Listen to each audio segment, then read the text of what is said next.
E-gaming bets. We accept bets on computer games online since 2011. Referral system for regular users and the first deposit bonus. Gaming devices store and the best choice of payment systems. Dota 2 and Hearthstone, Counter-Strike and StarCraft, World of Tanks and League of Legends. EGB.com. You know for sure who's going to win. Getting tired of playing with the usual skins but don't have enough money to buy a new one? Get rich fast with CSGoFast.com. CS Go Fast. It's a strong chance of winning in every game. Several rooms with different game modes. Daily, more than 1,000 games, 5,000 players, and 25,000 skins at stake. You don't need much in order to sweep the board. Welcome back to the Starladder I-League Star Series Season 2. We are back with some European matches and, well, things are starting to heat up a little bit now as we are getting closer and closer to the 3 qualification spots that we have for Europe. My name is TomBiz14 and joining me will be Flakes, and today we're going to be starting off, well, and finishing off with Godsent versus Team X. It's going to be a fairly unique series because, of course, these teams, from a head-to-head perspective, there's not too much out there. And, of course, as well from a player perspective, we've got some fairly interesting players. And, well, both of these teams from a results perspective overall as well, they either play very well online or they just don't exist. Well, yeah, even with the sort of matches that were actually won by Team X, you can sort of talk about the ideas that between halves they went from one team to another, making some incredible comebacks, making some very exciting gameplay, but not the most stable. Like, you wouldn't talk about them as a stable team, and then I don't even really want to go into Godsent and how stable their sort of matches seem to go. I think that really hits the nail on the head, that just stability, it's a bit rough at time. And when we talk about Godsent, they are actually going to be playing with a substitute this time around, at least from what we can garner from Pronex. It's going to be Powerful not playing this time around. It's in fact going to be Wenton hopping into that lineup. And, well, any go-to thoughts already on that one? Well, the thing with Powerful is he plays a lot of anchor roles. So if you take maps like Train, sometimes, not always Mirage, but he'll play that sort of one player in a position. Like, he'll hold the B side on Train, he'll sit on Train, and he'll be playing that individually. Now, that does mean that because he's been replaced, you could sort of just go, hey, Wenton, now you play that role. But whether or not it will work as effectively, I'm not so sure. And, well, we can actually see the map veto going on. The surprising battle, like, I've already seen this, unfortunately, so I'm not psychic, but the surprising bans are going to be these next two. So Overpass and Mirage, 2 maps that both of these teams are very happy to play. With Godsent banning Overpass, it's sort of the favorite map of Team X, and then Team X banning Mirage, I feel like that's sort of the favorite map of Godsent.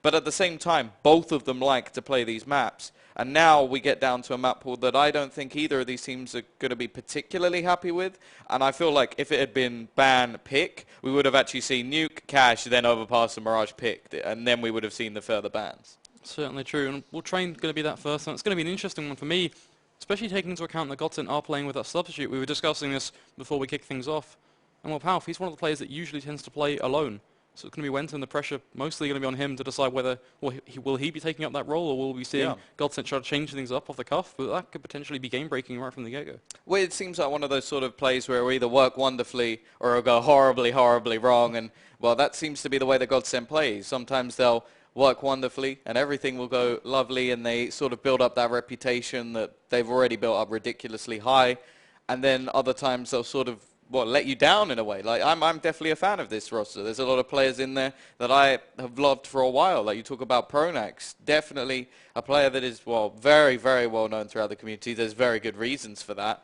But at the same time, there are moments when this team sort of just does let you down. Like the fact that whenever they play Kingwin, they just can't win. They've said it themselves. Schneider's tweeted about it saying, yeah, they're our kryptonite. We just can't beat them. And, well, we saw that in the group stages. We've seen now that for that very reason, they're actually going to be going through second. But that does sort of work out for them because you have to remember that Dignitas played all their matches with their coach standing in because Rubino was missing. Now they're going to be coming back with more practice and obviously the extra player. And you sort of look at the other side of things and Kingwin are going, so now we have to face off against a full-power Dignitas? How have we got this straw? How's this happened? Very much so the kind of the short, almost beaten, just battered straw. There really isn't. There is no positive way to shine that light. It's going to be a very uncomfortable matchup for them. But of course, to bring that spotlight straight back over to these two teams, it's Team X and Godsent. We've discussed quite a lot. We've kind of certainly set the tone for Godsent. Is there anything we can say about Team X? Well, Team X are another team, like we've already said, that they have these sort of up and downs. roster, when they lost Magisk, I feel like some of the firepower went away, but then they sort of added it back in with like Glaive now being in the roster a little bit more. And he's another player who's very hit and miss. Like we saw him have series across the board where he'd be out of the map completely and then come back at 30 bomb. And you're just thinking, what? How's that? How's he gone from one player to another? Free, the AWPer, fairly up and down as well, but he's more sort of static. Like he's not going to be the sort of twist AWPer where you see him running around like a madman maniac just flicking around the shop. Same with Schneider. Like he has those sort of aggressive peaks over on Cobble, which is a map I'm hoping we'll get to see if it goes all the way. But yeah, definitely in terms of the matchups, it's very much who shows up. Like that's what I'm really looking towards. Like, is Schneider going to be going crazy like we saw like the last games he's played in sort of this tournament? Are we going to be seeing Twist as that sort of crazy player as well? Are we going to see Lecro hitting headshots all the way across the board? Or will he be like the first few matches we saw him play where even he was saying he was having bad performances? And that's where I'm sort of drawing the line. It's more of, are Godsent going to be playing with their full roster, and are they going to have, well, not full roster, obviously Wenton standing in, but are they going to have everybody firing off? And if not, will Wenton be able to help them out? Or whether it'll just sort of be like, okay, well, now Schneider's not playing very well, Lecro's not showed up, Twist is having problems. Will Wenton now just sort of join that list of players that isn't really there? I think for me, right from the get-go, from a prediction perspective, it's going to be almost a missing link kind of effect on Train. So I almost certainly do predict for them to be struggling. And for me, I would certainly give the upper hand to Team X on Train, whereas on the flip of the coin, I'd say it's the opposite for Dust 2. So, straight off the bat, I'm going to say I'm fully expecting to see this one go to full 3 maps. I think that ultimately we should realistically be seeing Team X in this scenario walk away with Train, and then the reverse sweep taking place on Dust 2. Well, yeah, and then you'd go on to Cobble, and you talk about the idea that this is a map that Godsent are very happy to play. Palf, I wouldn't say is one of the more influential players on that map. Schneider's always the one I'm sort of highlighting over towards that A site, sort of individually speaking. And then actually Pronax, I feel, is very, very good at this map. Entry fragging all over the shop. We see him jump down, drop a hell of a lot of times and just take players out of the round. And some of the times we've seen him play this map, he has been the best player in the server. So, yeah, all over the shop, this map was completely blown me off guard because we were looking at the sort of previous, I think it was the last 5, maybe even 6 matches the Team X have played. Every single time it's been Mirage and Overpass, and then they ban one of those maps. I'm just kind of looking at it like, why? Yeah. Why? But I know why. It's because every time it's been hella close. Like they've had to come back from ridiculous standpoints. They've come back from points where it's like the other team is 10 rounds ahead and on 14, and then they just bring it all the way back, and we're just kind of watching them like, where was that a few minutes ago? And that's sort of the position that I'm in at the moment. Like, yes, that one was a highly risky map, but now they're going on to maps that they haven't been playing as much. I'm just sort of hoping for their sake that they're ready, because if some of these players are going ham, they're going to have to play very well as a team.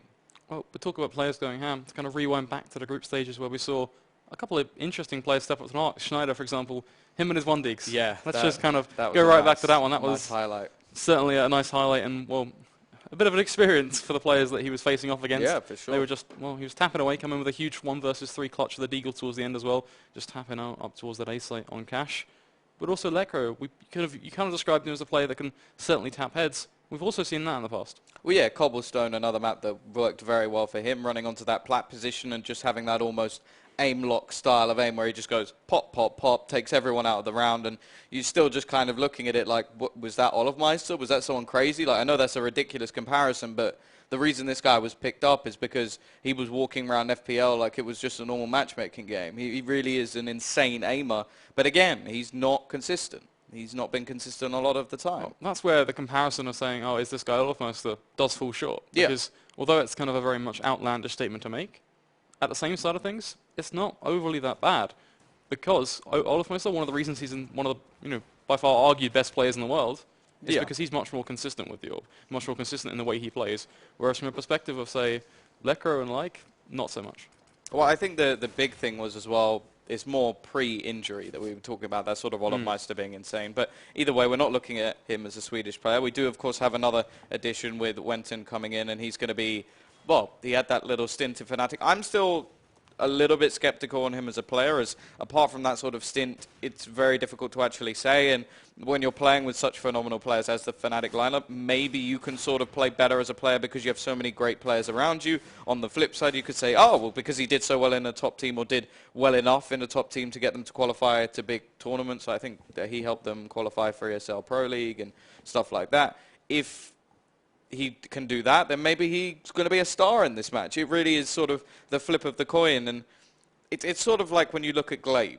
Like, you talk about the idea, well, if he can help them get through to, like, get their legendary status back at a major, then why can't he be phenomenal in Team X? And it's like, well, you sort of look at it from two angles. For me, it comes down to what have they learned? Have they used their time constructively within both of those teams, Fnatic and Astralis? There's a lot you can learn from playing with just those experienced players alike, and then also working with those organizations. But can they bring those skills and kind of hone them in and use them personally, just individually going into this game? Can they apply that to the knowledge of the rest of these teams and fit in quite well? That's going to be the big question, and that's what we're looking to witness. But of course, it's time for us to stop talking, Tom, and get this one very, very quickly into this game as you are seeing the knife take place. And Train, is there much to say about this knife round at all? Well, yeah, there's a hell of a lot to say about the knife round. In terms of which side they want to start on, I think Team X are not going to be wanting to switching in this scenario. We did see the sort of Chinese and Asian side just go a little bit loopy and show that there can be T sides to this map if it's not played very well, if they don't know what they're doing, and if the team play just isn't there, which is always going to be a factor when we're talking about Godsent at the moment, as we don't know how Wenton will slot into this lineup. But yeah, for now, it's looking like it's going to be the choice of Team X. I will be gobsmacked if they actually switched, but it has happened before. Certainly has. I think we're going to be seeing them, thankfully, do the safe option, the more usual. I'm going to be going for that state. Logical. Yeah, logical is certainly one, yeah, that sums it all up. It's going to be Team X kicking things off on their CT side. Godsent relegated over to that T side. I'm going to be looking to see exactly how this one will unfold. And now pistol rounds. For Team X, we've seen some very nice stuff in the past. But for me, if there's one thing I am expecting, albeit I have predicted Team X to be taking this map, I do feel like Godsent have an upper hand when it comes into pistol rounds. They've been very, very strong in the past. Well, just to wind it back a little bit, in terms of the sides, you can actually see the odds. Like, it is favouring Team X. I think that sort of moved a little bit towards the end because Winter was obviously said to be playing. But yeah, to go back to the side of the map, I think this could actually work out well for Godsent because obviously they're playing as those individuals, more so now because they have Wenton in the lineup. And starting off on the T side, if they can rack up enough rounds, there's definitely the potential for them to put Team X in the hole. The only problem is Team X, we've already seen, are very good at those comebacks. They've actually kept their mental state quite well. But into this round already, there's a pistol strategy going on that I do not like. I'm hoping that for whatever reason we will see the reset or something. They have actually paused the match at the moment, but there's a Deagle on Pronax, and although there's some pretty good Deagle players out there, Nico, for example, Schneider, definitely one of them, I would still say that in the pistol round, it is a little bit redundant just because of the fact that the majority of pistols are still one shot to the head. The only real thing you could say about Train is the ranges are so long that the Glock will not do that, but at the same time, without any armor, a Deag, I just don't really like it. For me, using ranges is almost a kind of go-to excuse. You can close down gaps on Train. You can use those Glocks to full advantage, swing things into close action. You can utilize nades, for example. Smoke's a huge factor, just alone as a singular subject on Train. So there really is no excuse to say, oh yeah, the Glocks, we just can't use them at that sort of ranges. Sorry, we're just going to lose these gunfights. For me, that doesn't cut it. It's got to come down to utility. There's got to be a little bit more. Buying a Deagle round on pistol round, very much in the same camp. It's not something that I want to be seeing from an economy perspective alone. It's kind of just saying, yeah, we're not going to have any utility on you. You're not going to buy any Kevlar. You're just going to buy a Deagle. And it's not worth the trade-off. Yeah, the main thing that really highlights this weapon is the fact that it is one shot to the head against armor. So in a second round, they're going to drop it over to Electro. Now this is the sort of super raid boss. This is ridiculous. It's gone from just having a Deagle to going to that straight FPL play of basically, Electro, please kill everyone. That would be nice. Thanks, bud. Still not necessarily okay with it. I don't agree with it, I want to see what happens. Yeah, I don't want to sit here and go, oh, Electro, he's got armor. That makes everything okay. No, it doesn't really make a difference to me. Especially against USPs. Yeah, it doesn't really make a difference to me, especially against those USPs, as acutely pointed out. But at least we have a little bit more excitement built up to see exactly how this one will unfold. It's going to be the pressure on Electro. This at least step up to the plate. Godsent going to be coming out with the, well, interesting plays. As now we're going to be seeing Snappy. Looks like he wants to be going a little bit aggressive. It's going to be this double push straight towards Ivy, looking for a quick frag. Can they find the head of Wenton, though, as he potentially could be caught off guard? He's playing that close angle with the Glock. Doesn't realize, I think he's been spotted out. Valde actually going to find one. Takes down Pronex, tapping away, looking to find two. Finds the head of Schneider as well. Very nice start from him. Now spots out Lekro, trying to throw the third frag. The Deagle will find one, though. But Glaive, he's there to find himself another. Takes down Lekro. Wenton comes in straight from behind, tagging away, tries to find two. Looking for a frag on towards Glaive, but can he pull it off? He's missing those crucial shots, and well, this is where things get a little bit rough. He's the last player standing. Modi can take down Twist, and a quick headshot from Freeze with the last frag to roll in. A very dominant pistol round from Team X. Not really too much coming out from the Deagle. Hey, I don't know what you're talking about. 1,350 worth of money put onto one player and getting one kill. I'm sure that's exactly what they wanted from that in the round. Heh, sarcasm. That was just... I don't really understand it. In this round, much more happy to see that. Like, yeah, go with those Deagles, take out those one-taps onto those players with armor, remove all that money off their side of things. The only real problem is they only have one smoke, so we're going to be seeing where Pronax actually uses that. And there's a few positions. You can use it to smoke off connector while moving out. You can use it, well, in sort of so many angles over towards the B side to get yourself down into that position, or just use it to throw onto the bomb side to allow you a bomb plant. And of course, it's going to be very valuable at this point in time because their monetary position isn't too good. But already, as we can see, the two Deagles just sort of looking around, trying to get some sort of gap. On the other side of things, very hefty on the SMGs and plenty of utility in play at the moment. But they are going to be trying to save up. And of course, we want to see Freeze get onto that AWP as soon as possible because we know how effective it can be on this very map. He's certainly done the damage in the past, and we've seen some really nice shots from him alone.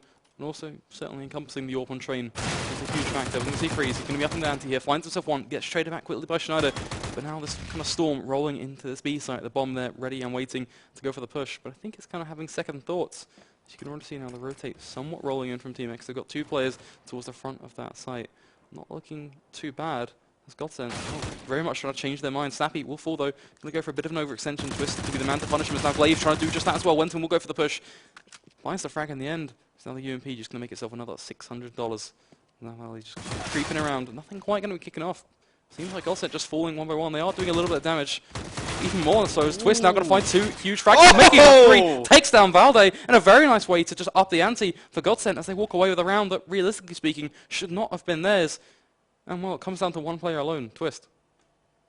Yeah, no, that was really nice. And it does show what an individual on this lineup can do. That final kill, really nice stuff. And, well, bringing this back from what was a bit of a detrimental position. I was very worried when Pronex handed that bomb over to his opposition. Freeze is going to be saving up here to buy the AWP, so just see him with a P250. But the rest of the team are going to be forcing up for this one. So UMP, some CZs along the board, along with a 5.7 on Snappy, which is probably my favorite of the pistols, just a personal preference. For anybody who wanted to know that, and I imagine there's no one out there who does. Either way, on the other side of things, we have got the SMGs, a couple of AKs as well, and this is looking like a pretty decent scenario now for Godsent. It's a very much flurry of a round going into this one as Glaive going to find himself one. Pronex to trade it straight back. Glaive going to make it two, though. Finds himself another frag. Snappy now putting in the work with a pistol. Finds a close range shot into the cranium of Wenton. As now they find themselves in a bit of an uncomfortable one for Godsent. They certainly don't have the upper hand, but they do have these two rifles, and that could be key. The Schneider will find one. Twist going to make that two. Takes down Valde. So now it's all going to be on the shoulders of Snappy and Modi. It's a CZ and a UMP for them to play with. They've got a smoke and a flash, as well as another smoke in the hands of Modi. He's got the HE grenade, but it doesn't matter. He'll find the close range frag with the CZ. Grabs the rifle. This is now looking really good, because just take a glance at Twist's HP. Yeah, from a great round to not such a good one. Went very aggressive towards Glaive, who manages to do a hell of a lot of damage. Modi, very close to losing his life there, but it is going to be pretty bleak now for Twist. A bomb plant, again, would be pretty valuable for them in this situation, trying to get some extra money on the board. But other than that, I'm not sure if there's really too much hope. There's a player split between each side. Twist only has 2 HP. Sort of tripping on the stairs could actually take him out of the round. And, well, it really is looking bleak at this point. We are just going to wait for Twist to go in. The position is absolutely perfect for Modi, and that's going to be a nice, easy frag. So, although the last round we were questioning reality a little bit with Twist taking those frags so easily, now they are going to be in a bit of trouble. But I actually do agree with this force by coming back in from the T side, because the monetary position from them, not a particularly good one. So either way, they're going to have to eco in the next round, and then they'll have a bye afterwards anyway. And also, it's the monetary position from the CT side. There's not too much for them to play with. Of course, the AWP onto Freeze and the AK that was picked up in the previous round does give a hefty boost to what they have.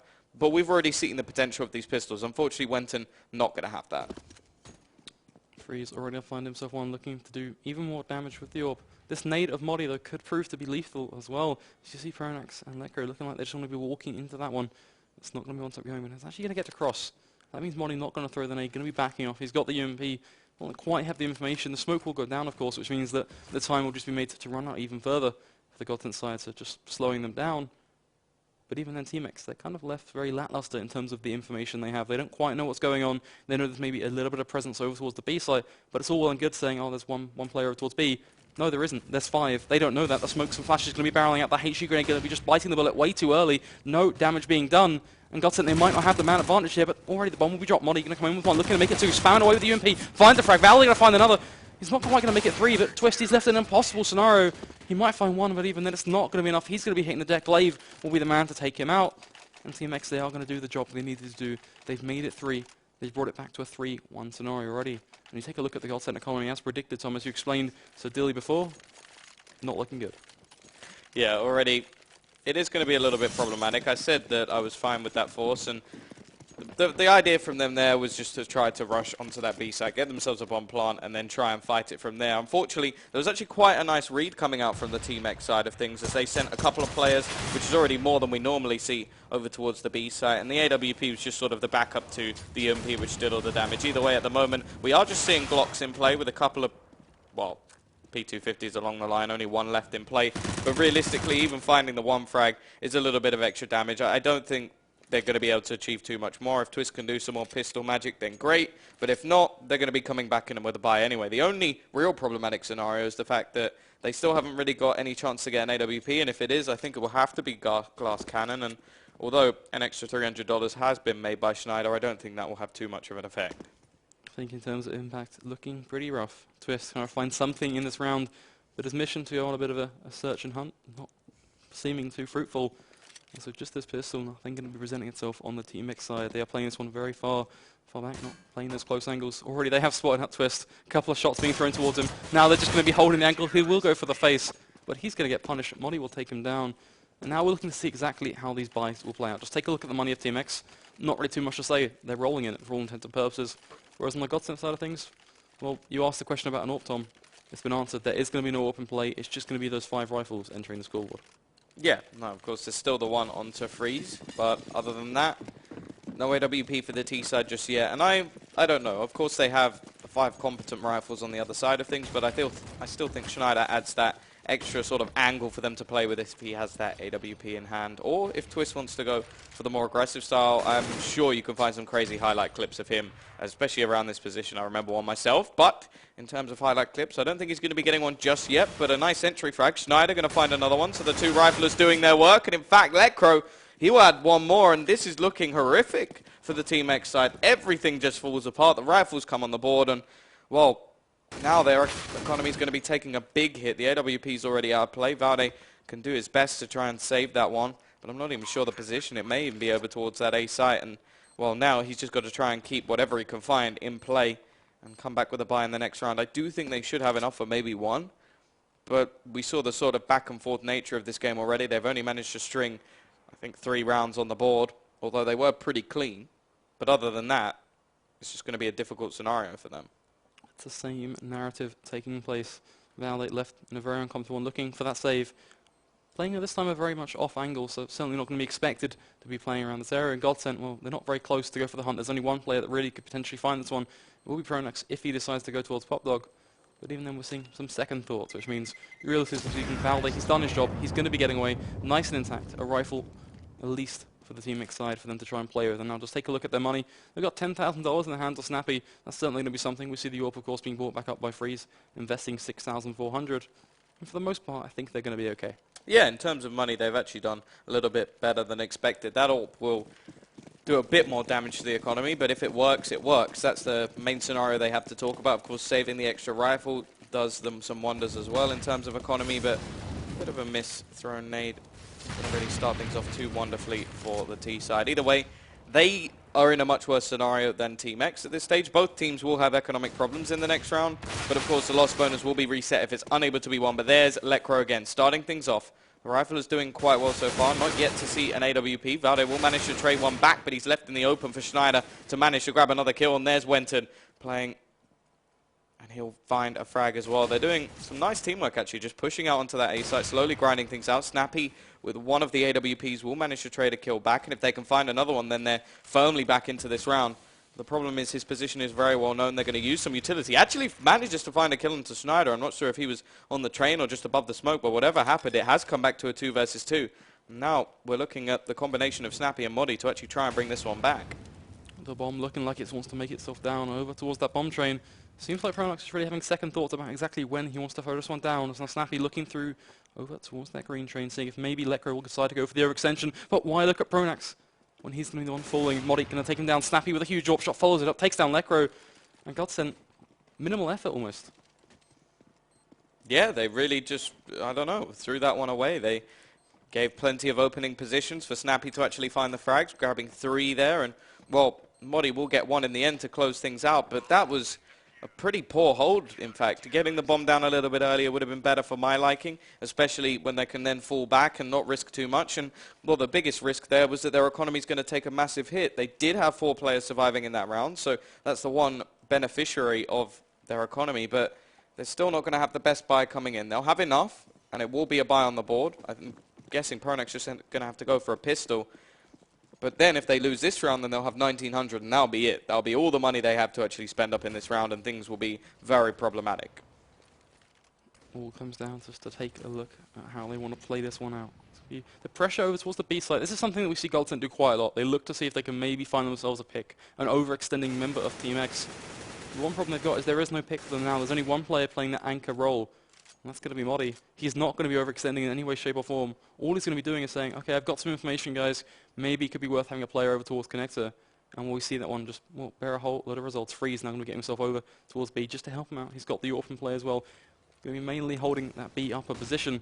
But this is some great stuff, as now, we've seen Team X go for the push, but they don't quite realize there's going to be 2 over towards that site, which could be huge alone. As now Valde, he's got himself set up, going for the spray down, dishing out some damage. Modi will be there to find a frag. Twist going to be hitting the deck thanks to that one. Comes in with a second frag, takes down Lecro. This is very nice for Team X. Godsent looking very much lost for words. Yeah, the rotations have been incredibly quick from Team X so far, having some great reads over where the rotations are going to be coming in. Either way, we've already talked about the economic problems, and I don't think there's going to be any solve for that at the moment, as Schneider is now the last player left alive. Probably the idea here would be to try and get this rifle into the next round and have something to play with. It's going to be just pistols, really. There's no chance for him to retrieve the bomb. Every single player staying alive at the moment for the Team X side and keeping their double AWP setup going as well. That's certainly going to be a nice boon for the Team X side. If they can keep this one very much nice and composed and together, not even taking a single loss here, then their economy overall is going to find itself being very much so built up in a nice and tidy kept fashion. And the double AWP setup alone is an interesting talking point, Tom. We've seen it come in with a couple of picks here and there. We've not seen too much of him in this round, aside from Freeze. He did find 1 pick. But then there have been crucial shots in those impact frags alone from Snappy, especially with those close-up range shots with the AWP, certainly dishing out the damage. So this overall double AWP setup, got to say, it feels like it's working. Yeah, this is definitely one of the best maps for it as well. There's so many long-range positions you can actually use those AWPs. Of course, the B site is basically like just 2 long points of vision for the CTs over towards the upper and ramp position. And, well, you look over towards A, apart from the factors of there being trains in the way, it is just a really long-range battle. So, obviously very beneficial. Now, this buy I am not a fan of. If they can make it work, then sure, I'll be singing their praises. But that is a really risky buy to actually go in, and already we see a hell of a lot of damage coming in onto that Godsent side. They've gone for some Tech 9, some pistols along with everything, and while running through the smoke, the flash was a little bit too late, and already Modi's managed to find 2. It's going to be looking for a little bit more. Pronax will manage to trade the kill, but with rotations already making their way in, the only real beneficiary there is the fact that they've managed to grab the bomb. We will see the push from Twist as he's the last player left alive, and Glave's just going to finish that one off. So, hey-ho, they took down 1, they got a bomb plant. That will boost their economy a little bit, but already 7 rounds on Team X and a big economy being built up. I just want to kind of rewind to the very start of that round when we saw them barrel out over towards the side and get themselves down through lower. 1 HE grenade did all of that damage. So much damage being done by Team X in 1 nade alone. We've seen that HE grenade in the past just being thrown too early or being thrown too late and eventually falling. But just a huge way for them to kick things off. But now, take a look at this buy. It's going to be, for the most part, pistols on the side of Godsent, and they're going to be keeping, of course, Team X's double up setup. At least, we're trying to keep it in check. But mostly going to be looking at Wenton and Lekro if they want to find those longer range shots with the Deagles. Yeah, and well, they're definitely not going to be as vital as the AWPs on the other side of things, looking for those long range positions. We have seen a little bit from Lekro so far, but nothing too crazy, and most of it's been with an AK in hand. Wenton going to go aggressive, and we'll find one looking for a second, but the blind Glaive will manage to grab that kill. Either way, a couple of trades coming in. A bomb plant here would be nice if manageable, but of course the damage is going to be just as beneficial. Freeze going to pick up 2 and return some normality to the round, but Pronex has managed to grab an AWP. Not having the best game so far, but if he can clean up some frags, never mind. Freeze is too knowledgeable and actually knows the exact position of his opposition. 8-2, Team X looking strong, and we've gone from no AWPs to 2 on the T side. I just want to kind of say, though, we said the Deagles needed to find an AWP. Not only did they find one, but they allowed Team X to not bring it into this round. One of those AWPs, that was bought up this round. That was not a saved AWP. It's actually Snappy. He had to go for the rebuy. They just didn't manage to pick it up. It was left around the corner. That's some great stuff with the Deagles. Yeah, the only problem is he still has AK even after buying up. So they've given so many rounds over to Team X that were clean that they're already finding some problems. A hell of a lot of damage done early on. Lekro down to just 2 HP, and he's going very aggressive at the moment. Just hiding behind a smoke, and Glaive even going to find that frag to start things off well for Team X, and they're looking really strong at the moment. Double up setup going to be trying to work that pick play a little bit more on the Godsent side, but so far they haven't been able to find any entries, and Pronex is going to go straight back into the position where his teammate just died, so has to be very wary of some alternate positions coming out from the CT side. They do have 4 players over towards this A site. The one anchor going to be Modi, and I'm wondering if Pronex will spot that out. It's actually going to be Twist finding it first. Now we see another spray come in as Pronex manages to grab another kill, and they have pulled this one back into a possibility. Those double ups still in play. Not going to be the most valuable weapons when pushing aggressively onto the site and trying to get a bomb down, and now they're the only 2 weapons left in hand. That bomb going to be dropped wide open in courtyard, though. That could prove to be a horrible factor for Godsent to try and work with, as they have 45 seconds to pick that one up and get themselves in a decent bomb plant and after plant scenario. As now we look at Snyder, what can he do? He's just creeping around Teats Twist, looking for one of his own, just looking towards the bottom of those second train lines.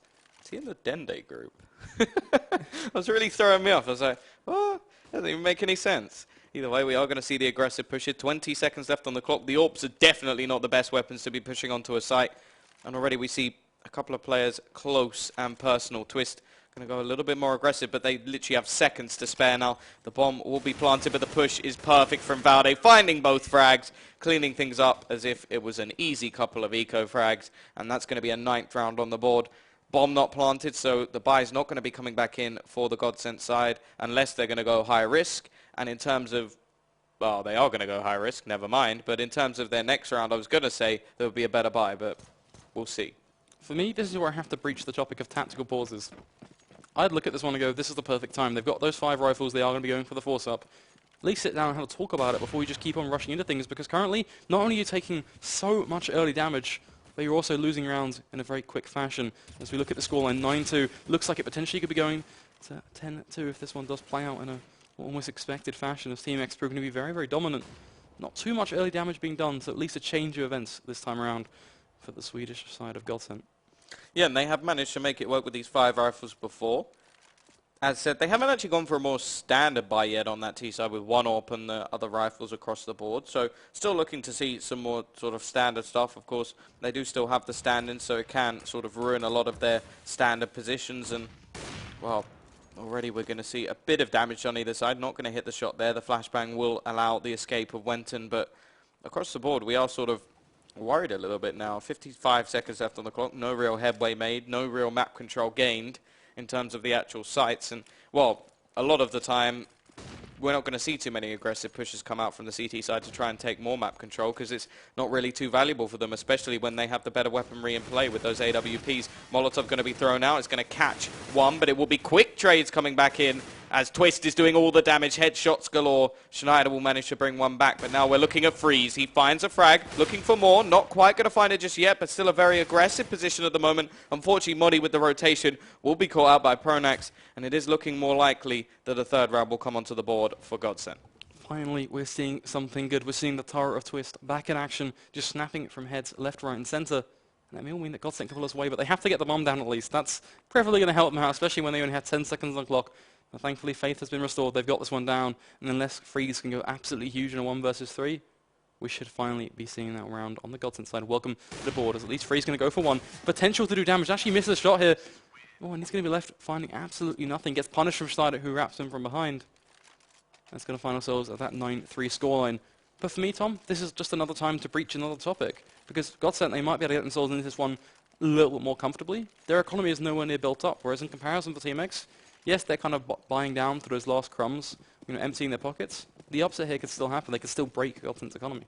Well, yeah, this is going to be one of the crucial rounds for sure. Letcro's still going to be with just a Tech 9, and, well, looking at the beginning of the round especially, if whoever wins this round is likely to get the last few of the half, and for the Godsent side, they're going to want to try and do that, but jumping through a Molotov, Modi just going to be handed a free frag, say thank you very much and fall back, and that slight early aggression has paid off very nicely for him. I'm not really sure why Pronax went for such an overzealous play. It does mean he can now just watch the rest of his team and give them the sort of knowledge that he has, but I would say just going a player down that early is almost insanity, and well, now he's looking at his turret players, his headshot machines, to try and bring them back into this round. Schneider does have himself the AWP, and apart from Letcro, it is a more standard buy that we normally see from a T side, but already Schneider going to be tagged down very, very low. Glaive not going to go over aggressive and try and re-peak that one, but already this just the amount of damage already done by that sort of Team X side is going to make things very problematic. We will see the trade come in from Twist, who now continues his aggression, actually sprays towards his own teammate a little bit and could have caught him out.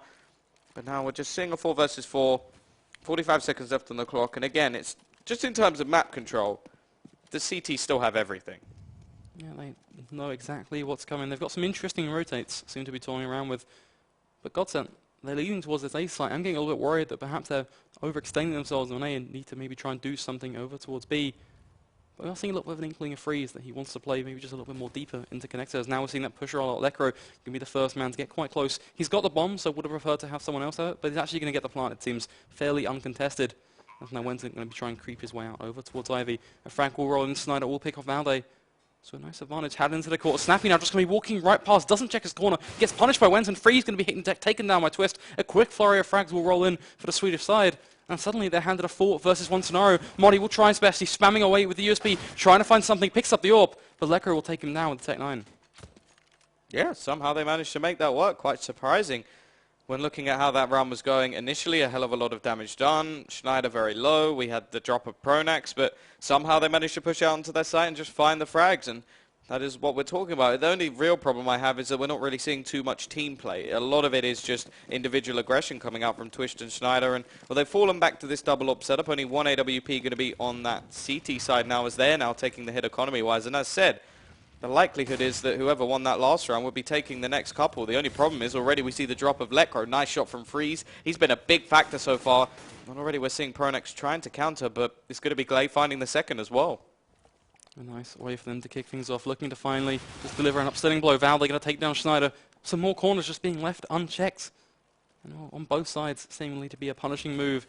So I want to see the stack of Twist and Wenton just toying themselves around over towards this pop dog position. But they've made the noise. Glaive knows that at least one player is there. I don't think he quite realizes two is there. So that's going to be a crumb. But Twist will go out with a huge peak, takes down Modi. And now what can they do here? They've got a minute, 5 seconds on the clock. So they certainly have bucket loads of time. But their options, well, they're very, very thin, especially when you take a look at where that bomb is. Yeah, aggression coming out from the CT side could work out nicely. All they really need to do is find trades. The nade is going to give away the position, and actually, Wenton, if he goes pushing more aggressively here, he should be falling. Twist will actually find another in the meantime, and Wenton somehow getting away with his life with both players missing the shots could give them an inkling of a chance here. Valde going to push on his own, and that's another opening. Should have gone with his teammate. Not sure why they decided to split up. The trade would have been so much more valuable, and this actually leaves them in a 2 versus 2. The range definitely going to be favoring that T side. The HP slightly on the CT, so it is still going to be a bit of a split decision, and the one thing that they don't have is the bomb or the time, so they're going to have to move very, very quickly if they want this round on the board, and I'm sure that they do. The aggression going to come out from both players, but they're still yet to retrieve this bomb. Twist will have to find this kill, and in fact both players are going to drop at the last couple of seconds, looking to see whether Snappy will grab a gun, and he will. And now what we're sort of looking back at that economy, Schneider will manage to get an AWP, but the rest of his team are going to be suffering. Suffering, perhaps even an understatement, Tom. As we look at things, yes, they have an AW, yes, they have a rifle, but they have 3 Tech 9s, and unless they can get themselves very up close and personal and dish out some headshots, it could prove to be very, very rough indeed. As now we look to see where they want to head.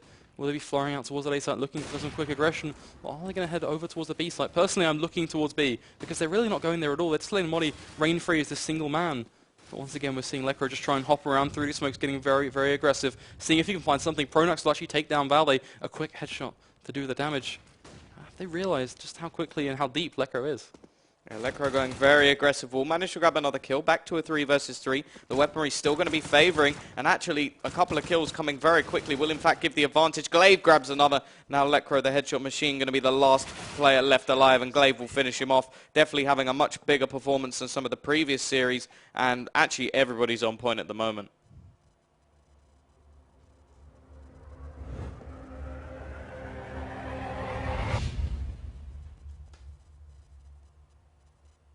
And 11-4 halftime. Albeit Team X, they're playing over on that CT side. But Godsent now, the pressure really is on for them, Tom. They cannot really make a single floor here in this pissed round alone. Well, they need to be taking this one. They really don't want to be letting this one slip by. So there's not really too much to say apart from just moving straight on into the second half. Yeah, well, they managed to get 4 rounds. Obviously, after losing the pistol, things went a little bit wrong from there. A pretty hefty streak coming in for Team X, and no real streaks coming in. Towards the end, we saw Godsent get 2 rounds in a row, and really they should have taken a third and taken this as a sort of 9-6 rather than a much, much worse scenario. But now we're looking at Wenton. He's going to be playing the IV position. Pronax going to grab one. They're all pushing it onto the site. He's going to be the main point of contact, but he's actually going to fall back. And I think this is a smart decision. The main problem at the moment for Godsent, they do not have a kit on the board, so they have to do this quickly. They only have 30 seconds to try and retake this site. We have Twist and a couple of his teammates actually pushing in from the same angles, and they don't really have too many prongs of attack here, whereas the T's, they can hide in many different angles and just waste that time away. Quickly, Snappy manages to grab a couple of kills, but it's going to be the other side of things where 2 frags return. 3 versus 2, another will come in for Schneider, and it's all going to come down to Glaive. He just has to delay as much time as possible on this bomb. Unfortunately, Twist is too quick. We'll take him down, and I think they should just about have this one. Pronax is going to be sticking that defuse, and albeit you can hear the bomb ticking out quite valiantly. It's all well and good because that defuse will roll in. So it's going to be the 5th round on the board, a pistol round rolling into play for Godsent. But now they really have to string these rewards together, of course. Right from the get-go, we saw a very rough pistol round fly backwards and forwards. I'm looking to see this one be much more cleaner. Just a very nice, quick and easy money-making second round. And while Godsent, they have opted to go for a fairly safe option. It's going to be 3 rifles and 2 UMPs. Certainly being, an interesting one, considering the UMPs have been, well, one of the most favoured UMP, well, SMG should I say so far. Yeah, definitely one of the most favoured UMPs is the UMP, but in terms of this round, they know that there's a buy coming in the next. It's going to be pretty safe at the moment. They keep the rifles just in case there is a force up, but other than that, they're going to farm the cash, possibly drop one, and I reckon maybe Lekro will keep the UMP in play in the next round. I still think they'll keep one, or Wenton actually, because he is sort of switching up. They have actually switched their positions for this round and gone a bit more hefty over towards that B site, and that's because the bomb's going to attempt to be planted and in fact succeed, so that's a nice extra bit of cash. The main factor there is this could actually allow an AWP, and well, Schneider, I wouldn't recommend just sitting in a Molotov. There's no real rush just yet. He's cleaned up 4 eco frags, and the SMG is actually not going to grab any extra money here. So now, well, do you reckon that they'll force up those 2 SMGs or just keep them and use them as a bonus round? Well, as I was going to touch on before I kind of made a mess of those, the UMPs, they are by far one of the most favoured SMGs that we've seen throughout the entirety of this series. I don't expect them to be going for any crazy force up here. From an economy perspective, it's not really worth it. You only see $2,500 on Wenton, so there's not even too much you can go for. Yes, you could see something from Lekro. He's got a little bit more to play with, but it's still not worth it. They can still make more money. They can still find frags with the UMPs because they are fairly strong. They are worthwhile weapons to be holding, of course. The one problem they've got is we are seeing the AWP come into play. Not going to be too useful, but if they push up nice and close, as we see Wenton do, this is where things could be lethal. As Wenton going to be caught completely off guard. Glaive going to get dinked as well. Eventually finds the frag. But Lekro, he will find another quick trades. We'll roll in freeze. We'll find one with the AWP. But already a very nice money-making round for Godsent. Well, the big thing for me is the trades so far have just been the SMGs. So they brought it back into a 3 versus 3. Where the weaponry is pretty damn equal. Obviously, the AWP onto freeze is not something that they can do too much about. Planting the bomb in 2 rounds in a row will get you that sort of factor. Valde going to be peeking, but Twist will find the frag, and there's an AK for him if he desires it, but actually just going to fall back, not go for anything too risky. And that is something a lot of players do tend to do. They decide, oh, look, he has an AK, I should go and get it. and actually lose their life in the process. Either way, both players now pushing back over towards the B site. The range definitely going to be favoring Freeze, but there is still Schneider with the M4, and we know this guy can hit the headshots if necessary. Really, he's just got to be the spotter for his team. We know how retakeable this site is. The AWP, once it falls back, is not so valuable. It's not really going to be going peeking angles crazily, and if they have a man advantage, the trade is almost guaranteed. But it's more looking at his teammates. They're still playing pretty far back, actually, over towards that A site, meaning the rotation will take a little bit more time. Now they're going to start making their move. You already see the position coming out from Twist will be flanking. So that's going to be a massive factor. The bomb going to go down.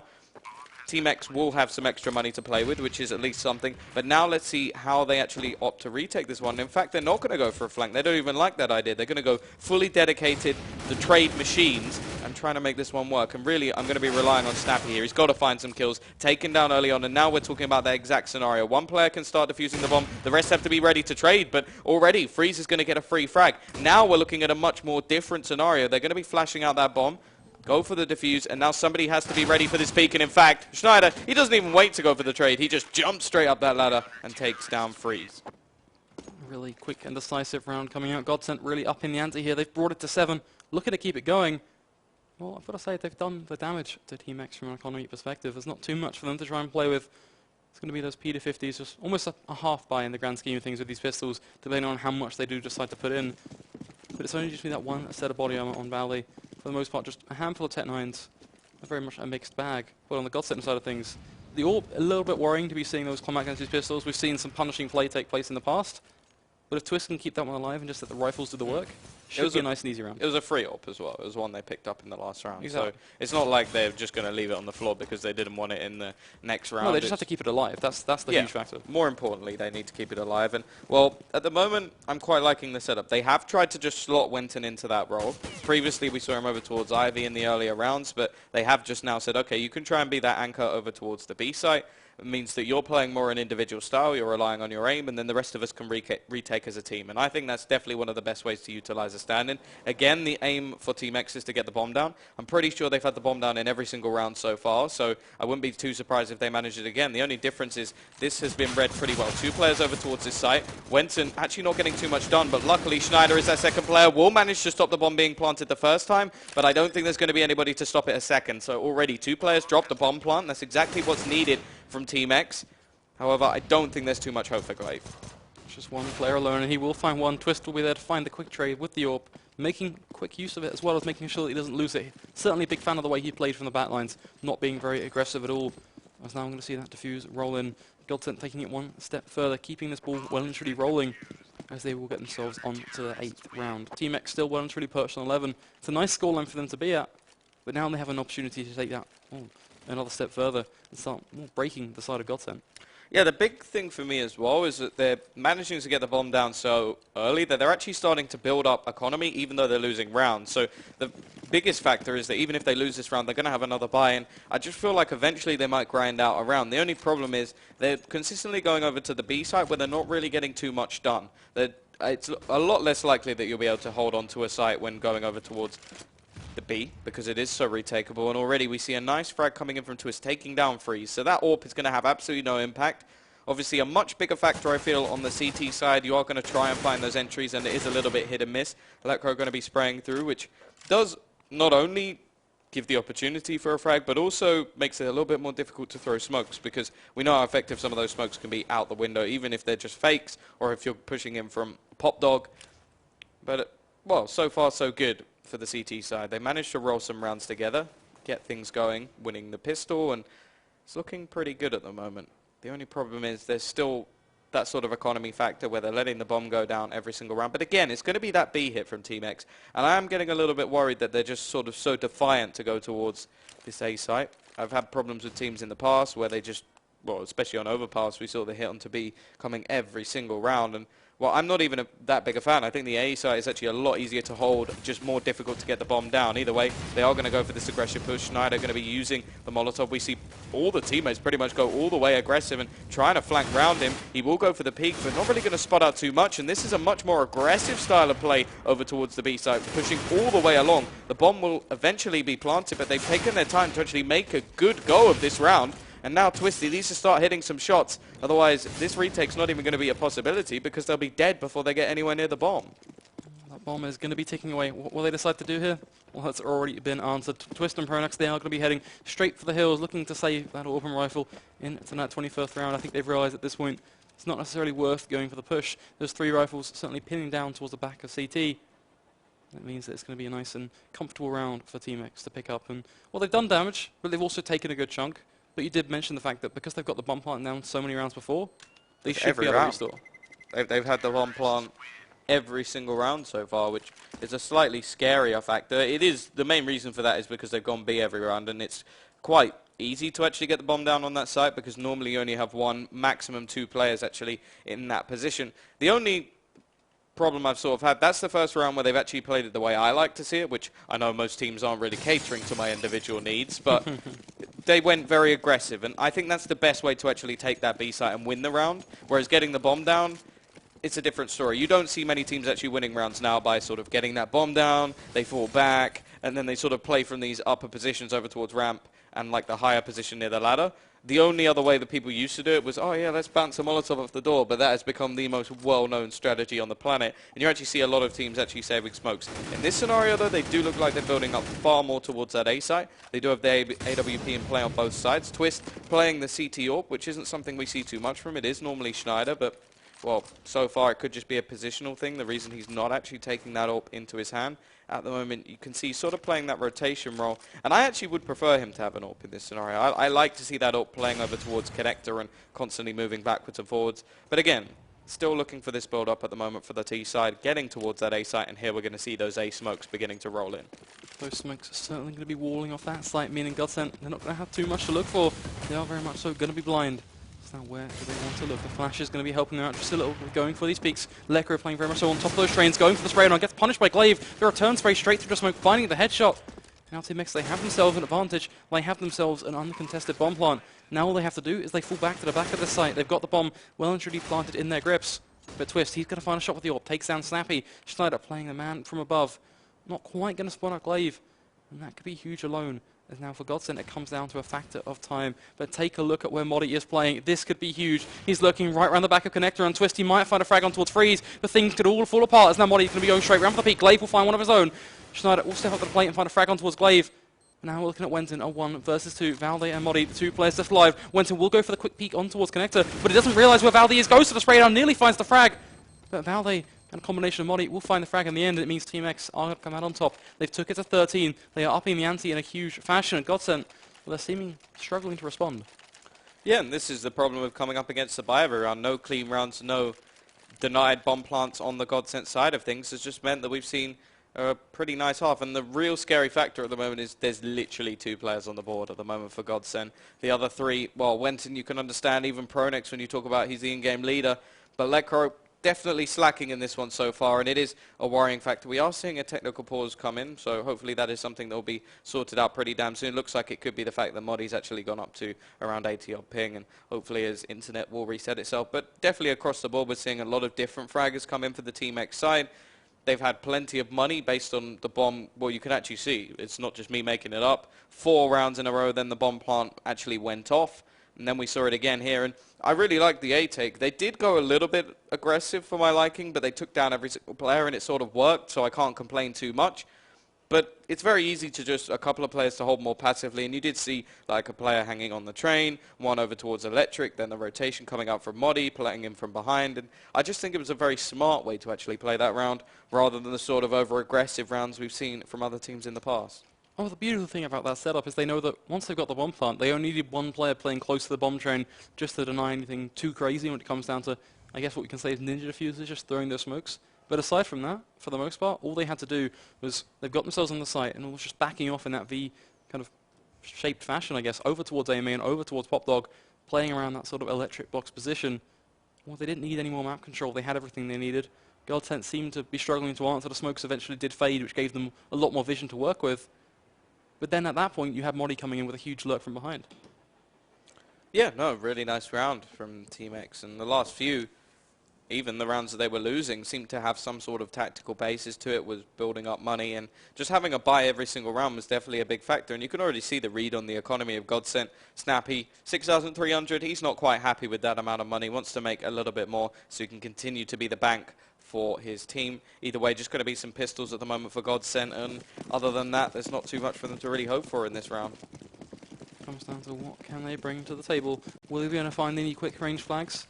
Potentially they could take down Snappy with the MAC-10. He'll be the prime target because he'll be the player that will be kind of saying, here I am, Godsent, come and get me, because he wants to find the frags with the MAC-10 and make himself some money. But at the same time, they are going to be looking for frees. Ideally, if they can get themselves an AWP, we've seen them do it before, they can do it again. But also freeze, he's playing this one very much from the back lines, already not going to be going aggressive at all. And that alone is going to prove to be a very difficult factor. Let's look to see exactly what Godsent want to do here. Very much stacked over towards A. There is no presence on this B side at all. And Team X, well, they're going to take full control. They've realized this. They're barreling out every single where. And well, Godsent, there's nothing for them to find. Yeah, already we see a bit of an aggressive push coming out from Snappy. Has the SMG, so wants to try and farm up as much cash as possible. Gets himself the first $600 into his bank account, and the remaining players, well, there's no real hope. There's no kit. They probably won't even get anywhere near the site. All they can hope to do is try and find a weapon, and the only weapon they're going to be finding so far is a MAC-10. That's the sort of risk-reward factor there. There's really no risk. The only sort of possible risk is that some extra money will go on to that CT side if they're able to get a kill or two with this SMG. Twist going to go pushing. That's going to be another player drop, so more damage onto the T side, but you can already hear the speed of the bomb ticking. There's no chance for them to actually go back into this round. The main factor, though, is after getting that kill, Twist, he's managed to grab an AK. He has managed to grab the AK. The one unfortunate factor was Wenton and Twist both firing away. Twist did actually find the frag. It would have been nice to see if Wenton got the one, because not only would they got an AK, they would have got $600. But of course, that's almost a hindsight and a bit of an iffy thing to go down. They still get the AK to walk away with. It means they are going to be having a fairly comfortable round in the grand scheme of things. They can buy up, for the most part, anything they need. It's going to be no warp in play. That's going to be something, which means we're just going to be looking to freeze once again to deliver those longer range shots. But Team X looking very, very comfortable in this one. Godsent, they did make a valiant comeback attempt, but now they seem to have ran out of fuel. It seems like Team X, they want to be barreling over towards this B side. The Molotov going to be dropped by Wenton. He's going to be trying to hold this one off. He's the player over towards B, but he's not going to be able to hold it. That single-man strategy falling short because Wenton just not able to do the work. As now Pronax finds himself a frag, takes down the AWPer. Valley going to come in with another one. Necro quick on the trade, finding one of his own. Snappy straight back at it. Trades left, right, and center. Can Godsent come out on top? It seems so. Schneider will take down Modi in the end of things. Brings it back to a 2 versus 2. That flash can be just popping off towards the upper B tunnels, making Glaive. He will go for the peak in the end. Will miss the shots thanks to that flash. But now they're still looking very strong to hold this one off. As already you can see, well, Schneider, he's kind of caught our position. Yeah, well, they're going for sort of the flank, but unfortunately Team X have just made the nice read that, okay, well, there's now no one coming from the other side, so we'll just stand on the other side and wait for you to try and come back into the site. They've already realized that there's nobody in this scenario and just going to fall back themselves, and Team X are going to quite easily take themselves to 15. And although it's sort of the harsh, maybe even BM thing to do, they've just realized where Wenton is and just isolated his position. They just ran straight out. They've challenged B most rounds. A couple of times they actually did go for the A site, the ones that they won more recently. But every time they were just running into that site and taking him down and doing basically what you have to do to win. And although, like, for some people maybe like, oh, leave Wenton alone, it's a smart decision to make. And he hasn't been able to do too much over towards the B side. Playing that catalyst role is somewhat of a skill in itself. And when you're playing with a team that you do not play with too often, you're not part of that roster, it becomes even more difficult to him to try and do, and it just hasn't worked out. As said at the beginning in the analysis section, we spoke about the fact that it was going to be very hit and miss, and by the looks of it, the CT side has become a little bit of a miss. Indeed, as now we look to see, will Team X close this one out in a fairly nice fashion, or will we finally see Godsent wake up once again and pull back another streak of rounds, like we've seen them do in the past. They are on 8, so the chance is certainly there, and it's not too tough of a road, but they still have a pretty lengthy task ahead of them. So now we look to see what Team X want to do. Not going to be the pressure over towards B. You have seen a lot of information being gained by Twist. He's pushed up very, very close, but he's pushed up with the AWP. I'm not a big fan of this, as now he might drop into Potbog, but he needs to find a huge no-scope, but it doesn't matter. Electro will take down Snappy. Modi going to come straight back in with a trade. Pronax just sitting in the smoke, playing the patience game almost. As Twist now going to find a frag, takes down Valde. Pronax be going out for the peak, tries to find a frag. Will just like takes down Glaive. Frags all across the board for Godsent. Now we're just looking at one man and one man only to try and hold this one off. It's going to be freeze. And I think at this point you can see he knows that it's not going to happen. And the big question for him is, can he get away with this AWP? Yeah, the thing for me is, like you were saying, you don't like the aggression from Twist. I think that's his style. Like, nobody likes seeing what he does, but that's why it sometimes works. And he went very aggressive there, did find a kill in the flank, but more importantly, the knowledge of his position, I think, threw off the T side, because they knew there was a player behind them. They needed to clear him out before they could even look towards the players in front of them, and you could see there were players looking in his direction and just allowed the rest of the team to actually come out and clear the round. So, works out this time for Twist. It is, as said, another hit and miss sort of player. This time it seems to be working, and he's actually 12-2 so far on this side of things. So, he may be stepping up, but as said, it seems like on the T side, yeah, they got away with a few rounds, like they got away with 4, sort of the minimum you want to expect for them to bring things back. And on the CT side, because it's that sort of hit and miss with Pronax only on 2 frags, whereas you see only 2 deaths on Twist, that's where the problem's starting to come in, because they're really not just able to bring too many rounds as you're relying so heavily on 2 players. And on the CT side, you can't really do that. Can't do that indeed. There's no Starladder playing on top of this ladder, looking for a quick frag. Not quite going to find anything as Team X playing this one very, very far back. We do see a bit of an interesting stack over towards Pop Dog. You don't see that every single day. They're going to be lining up for those smokes, seeing where they want to head. And well, realistically speaking, I think we're going to be seeing an A hit, especially with the lineup with some Moddy smokes coming in. We could be seeing Moddy actually decide to go over towards that B site and be the lurker, which is, well, a nice play in itself. Now, where do they want to head? Those flashes and such are going to be helping them out. 40 seconds on the clock. A decision will need to roll in.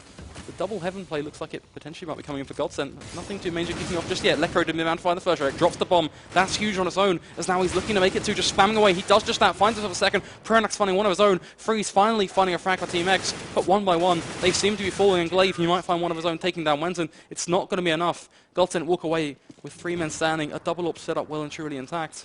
And the money starting to come up on the upside for them. Yeah, big round coming out from Lekro, starting things off very nicely, slowing down the push so heavily that the rotation could come in for the rest of the players. Still needs to do a little bit more in my eyes if they're going to have a chance to actually pull this one back, but that's a nice start, that's a nice play.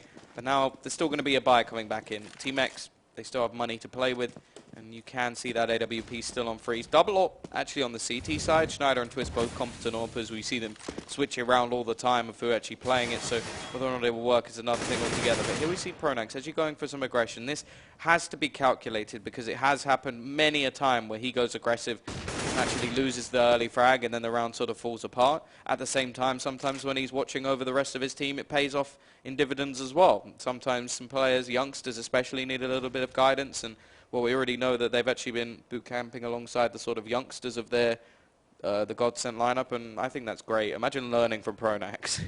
There's a lot to learn. Youth teams certainly get something I could talk about for hours, and I don't know one of those players personally. Well, they get up to some great stuff.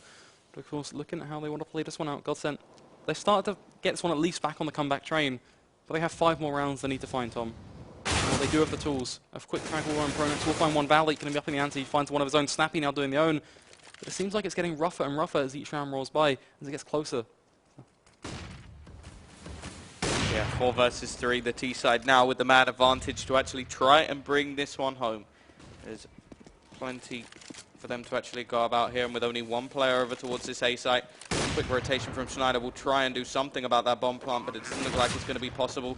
Already Lekro taking a little bit of a tag, but will manage to get the headshot onto Freeze. And now his position is going to be so valuable as they need to clear him out. Already, you can see Snappy looking in that direction, gets himself killed because Twist is now looking over. However, the trade is quickly there. Valde taking a lot of damage, but there's Schneider again, the flank, both watching towards. It will come down to this 1v1. Moddy's position should be known, and you can see Schneider trying to tag this way through the wall and will hit it. Nice work. And will he just about have enough time? Yes, he will. Grabs the defuse, and Godsent are going to get an 11th. A nice way for them to keep things going, but it really is living true to the comment I made right in the get-go of that round, Tom.